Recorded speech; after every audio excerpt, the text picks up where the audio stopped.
بسم اللہ الرحمن الرحیم۔ السلام علیکہ یا صاحب العصر والزمان۔ اس روایت میں سابقاً کہا جا چکا ہے کہ سفیانی کے نانہالی رشتہ دار قبیلہ کلب سے ہوں گے۔ سفیانی ابو سفیان کی اولاد سے ہوگا۔ معاویہ بن ابو سفیان کی بیوی محسون ایک عیسائی قبیلہ بنی کلب سے تعلق رکھتی تھی، اس لحاظ سے یزید بن معاویہ اور اس کی اولاد افاد کا نانہالی۔ پھر قائم کوفہ آئے گا اور وہیں سکونت پذیر ہوگا۔ پھر ہر مسلمان غلام کو خرید کر آزاد کر دے گا، ہر مقروض کے قرض کو ادا کرے گا، اگر کسی کی گردن پر کوئی مظلمہ ہوگا تو اسے ادا کرے گا، ہر اس کے وارث تک پہنچائے گا، اگر مقتول مقروض ہوگا تو اس کا قرض ادا کرے گا، اس کے ورثاء کی مدد کرے گا، یہاں تک کہ زمین عدل و داد سے پر ہو جائے گی، جیسا کہ اسے قبل ظلم و جور سے پر تھی۔ وہ اور اس کے اہل بیت ربا میں سکونت پذیر ہوں گے۔ ربا قادسیہ کے قریب کوفہ سے ایک دن کی مسافت پر واقع تھا۔ بعض علماء کے نزدیک اس سے مراد مسجد سہلہ اور نجف اشرف کے اطراف و مضافات ہیں۔ وہاں حضرت نوح کا مسکن تھا اور وہ زمین ہمیشہ پاک و پاکیزہ رہی۔ آل محمد کی سکونت و شہادت کی جگہیں ہمیشہ پاک و پاکیزہ رہی ہیں۔ روایت ابو بصیر۔ غیبت نعمانی میں ابو بصیر نے امام باقر علیہ السلام سے روایت کی ہے کہ آپ علیہ السلام نے فرمایا کہ جب تم مشرق میں آگ دیکھو جو عظیم حراکی سے بہت مشابہ ہو اور وہ 3 دن یا 7 دن روشن رہے تو اس وقت انشاءاللہ آل محمد کی حکومت کے منتظر رہو، یقیناً اللہ عزیز و حکیم ہے۔ پھر فرمایا کہ صدائے آسمانی فقط ماہ رمضان یعنی خدا کے مہینے میں ظاہر ہوگی اور وہ لوگوں کے لیے جبرائیل کی صدا ہوگی۔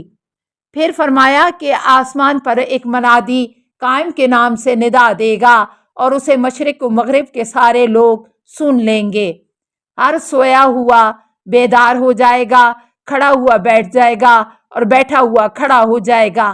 اللہ اس پر رحم کرے جو اس صدا سے عبرت حاصل کرے، اس لیے کہ پہلی صدا جبرائیل امین کی ہوگی۔ آپ نے فرمایا کہ خروج قائم سے قبل یہ دونوں آوازیں حتمی ہیں، ایک آسمان کی آواز جو جبرائیل کی ہوگی اور دوسری زمین کی آواز ہوگی جو ابلیس لعین کی ہوگی، جو فلاں شخص کے نام سے دے گا کہ وہ مظلوم قتل ہوا ہے۔ اس آواز کے ذریعے فتنہ پھیلانا چاہے گا تو پہلی آواز کی پیروی کرنا اور خبردار دوسری آواز کے فتنے میں نہ پھنسنا۔ آپ علیہ السلام نے فرمایا کہ قائم علیہ السلام کا خروج اس وقت ہوگا جب لوگوں پر شدید خوف طاری ہوگا، زلزلے آئیں گے، لوگ فتنہ اور بلا میں گھرے ہوں گے، اور اس سے قبل طاعون ہوگا اور عرب کے درمیان تلوار چل رہی ہوگی، لوگوں میں شدید اختلاف ہوگا، وہ امور دین میں مختلف رائے ہوں گے اور ان کی حالت متغیر ہوگی، یہاں تک کہ لوگوں کی اذیت رسانی اور ایک دوسرے کے ساتھ درندگی کو دیکھ کر تمنا کرنے والے موت یا ظہور مہدی علیہ السلام کی تمنا صبح و شام کریں گے، اور وہ اس وقت خروج کرے گا جب لوگ مایوس اور نا امید ہو چکے ہوں گے۔ مبارک ہے وہ جو اسے دیکھے اور اس کے انصار میں شامل ہو جائے، اور وائے اس شخص پر جو اس سے دشمنی اور مخالفت کرے اور اس امر کی بھی مخالفت کرے اور اس کے دشمنوں میں ہو۔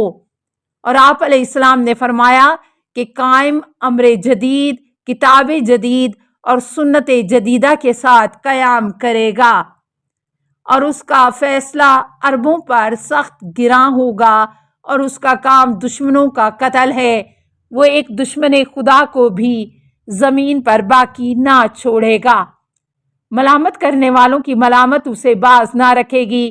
پھر فرمایا کہ جب بنی فلاں آپس میں مخالف ہو جائیں تو اس وقت فرض ہے، آسانی اور سہولت کا وقت بنی فلاں کے اختلاف میں ہے، تو جب ان میں اختلاف ہو جائے تو ماہ رمضان میں چیخ کی توقع رکھو، جو خروج قائم علیہ السلام کی بشارت ہوگی، اس لیے کہ اللہ جو چاہتا ہے وہ کرتا ہے، اور ہرگز قائم علیہ السلام کا خروج نہیں ہوگا، اور جو چاہتے ہو نہ دیکھ سکو گے، جب تک کہ بنی فلاں کا آپس میں اختلاف نہ ہو جائے۔ جب ایسا ہو جائے تو لوگ ان کی حکومت کی طمع کریں گے اور باتوں میں اختلاف ہوگا اور سفیانی کا خروج ہوگا، اور پھر فرمایا کہ بنی فلاں کی حکومت حتمی ہے۔ تو جب حکومت کے بعد ان میں اختلاف ہو جائے تو اس کی سلطنت پراگندہ ہو جائے گی، اور جب وہ بٹ جائیں گے یہاں تک کہ خراسانی و سفیانی ایک مشرق سے اور ایک مغرب سے ان پر خروج کریں گے، اور یہ دونوں دوڑ کے گھوڑوں کی طرح ایک ادھر سے ایک ادھر سے تیزی سے کوفہ کی طرف چلیں گے، یہاں تک کہ بنی فلاں کی ہلاکت ان دونوں کے ہاتھوں ہوگی، اور یہ ان میں سے ایک کو بھی باقی نہ چھوڑیں گے۔ پھر فرمایا کہ سفیانی و یمانی اور خراسانی کا خروج ایک ہی سال، ایک ہی مہینہ اور ایک ہی دن میں ہوگا، اس ہار کی طرح جس کے دانے منظم اور ایک دوسرے کے ساتھ ہوں۔ اس وقت ہر طرف مایوسی ہوگی، وائے ہو اس پر جو ان کی مخالفت کرے۔ ان پرچموں میں یمانی کے علاوہ کوئی پرچم ہدایت نہیں ہے، اس لیے کہ وہ لوگوں کو تمہارے امام علیہ السلام کی طرف دعوت دے گا، تو یمانی خروج کرے تو اس کی طرف جاؤ، اس لیے کہ اس کا پرچم ہدایت ہے، اور کسی مسلمان کے لیے جائز نہیں ہے کہ اس سے کجی اختیار کرے، اور اگر کسی نے ایسا کیا تو وہ جہنمی ہے، اس لیے کہ یمانی لوگوں کو حق اور صراط مستقیم کی دعوت دے گا۔ توضیح: مشرق کی سہ روزہ یا ہفت روزہ آگ کے سلسلے میں شبہ الحدوی العظیم استعمال ہوا ہے۔ یہ جملہ علامات ظہور مہدی کے محققین کے لیے ہمیشہ حل طلب رہا ہے۔ اسے مختلف طریقوں سے پڑھا گیا ہے۔ نمبر 1، اگر اسے ہردی دال کے ساتھ پڑھا جائے تو یہ ہرد میں ہائے نسبتی کا اضافہ کے ساتھ قرار پائے گا۔ ہرد کے معنی زعفران اور سرخ پھول کے ہیں۔ ہردی یعنی زعفران یا سرخ پھولوں سے رنگی ہوئی کوئی چیز، اور ہردیہ کے معنی سرکنڈوں کا گٹھا جس پر گھاس لپٹی ہوئی ہو، یعنی ایسی گھاس جو سرخ ہو یا ایسے عمود سے متشابہ ہو جس سے گھاس لپٹی ہوئی ہو۔ نمبر 2، اگر اسے ہروی واو کے ساتھ پڑھا جائے تو اس کا ترجمہ ہوگا عظیم ہراتی سے مشابہ۔ ہرات افغانستان کے شمال مغرب میں ایک مشہور شہر ہے۔ کہا جاتا ہے کہ یہ شہر بڑی بڑی قندیلوں اور بڑے طول و عرض کے کپڑوں کی صنعت میں مشہور تھا، لہٰذا عظیم ہراتی سے کپڑا یا قندیل مراد ہوگی، یعنی ایسی آگ جو عظمت میں ہراتی کپڑے یا قندیل کی طرح نظر آئے۔